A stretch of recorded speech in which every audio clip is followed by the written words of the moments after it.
So no notes here today.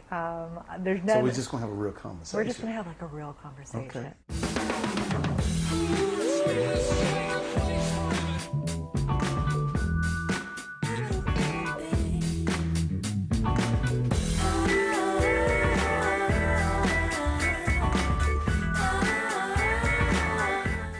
The word that comes to mind is fearless. Is that fair, Really? Emmitt? No, no, that's not true. Tell me, then what's the fear? Caution. Not necessarily fear, just caution. Smart. Yeah, I take that too. Smart off the field, smart on the field, which is a big reason Emmitt has had this kind of success. So, are you the best running back of all time, in your opinion? Depends on how you want to judge it. But history would say, if you have the most, then you are the most. If you're the most, you're the ghost. I mean, you're the goat, you're all that. That's what history would say. Because I can honestly sit back and say, no man has ever ran or carried a football as many times as I have, or has ran as far as I have on a National Football League football field. And that part makes me different. Emmitt has always been a little different, and perhaps there's one thing that defines him. Sheer determination, sheer belief in oneself. And not only that, but inspiring others around you. That comes from within. It's interesting. Jerry Jones has said it, and he said it recently. He was talking about, he's like, winning from within. And, Yes. and that comes from something special. So what drives you? What drove you? What continues to drive you? What drove me was to be the very best at my position and to help my team be the very best that we can possibly be. You say it comes from wanting to be the best, but where does that come from? That comes from, probably my humble beginnings and wanting to make my parents proud, wanting to make people who believed in me proud and poured into me, and just believing in something bigger than myself. And, even hearing the naysayers saying that you cannot be that guy. Why not? Who's it reserved for? Emmitt's reserved his place in NFL history, but still will never be satisfied because there's always more. Warren Buffett is not satisfied. What drives him? He has more money than anybody, but something is driving him. Those are people that are driven beyond the monetary things.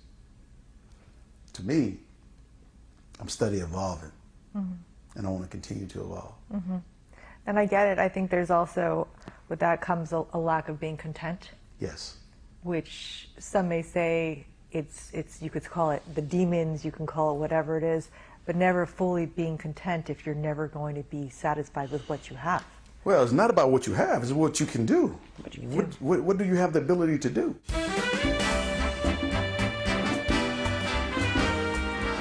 And once you become content with oneself, you limit your ability to continue to do more because you've already turned that switch off. And so having that switch on means that, okay, I got more work to do. And now I got a family and everything else, I have more work to do. You got 5 kids, Emmitt. 5 kids. That's a lot. So I have more work to do. And that in itself is part of why I'm driven to where I am. And you look at EJ right now, who's playing ball at Stanford, and he's got some big shoes to fill. What is the advice that you give? Coach gave you some advice in high school. What do you tell to EJ? I give him some of the same advice that I was given, but it's up to him to determine who he wants to be. He don't have to be anything that I am. He can be completely different. But whatever it is, be the best at it. Be determined to be the very best, no matter what the situation is. Do you ever sit back and be like, I had one of the greatest careers of all time?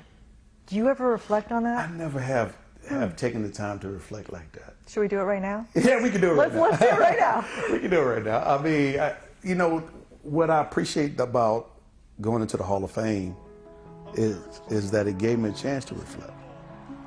But I never once got to the place of saying, I've had one of the greatest careers. I think that I can say I had a great career.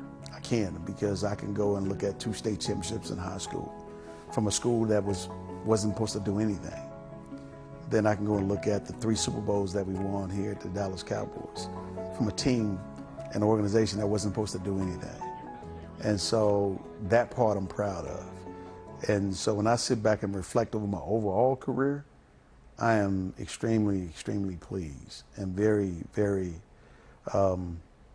satisfied at that level, because that was it. And now I got new challenges and new opportunities, and those are the things I'm trying to maximize as well. What's on the bucket list? What haven't you done yet that you look at, you're like, this needs to be done? You know, I don't look at it like that. I look at, I haven't had the experience of marriage with my kids. Haven't had the experience of walking one of them down the aisle.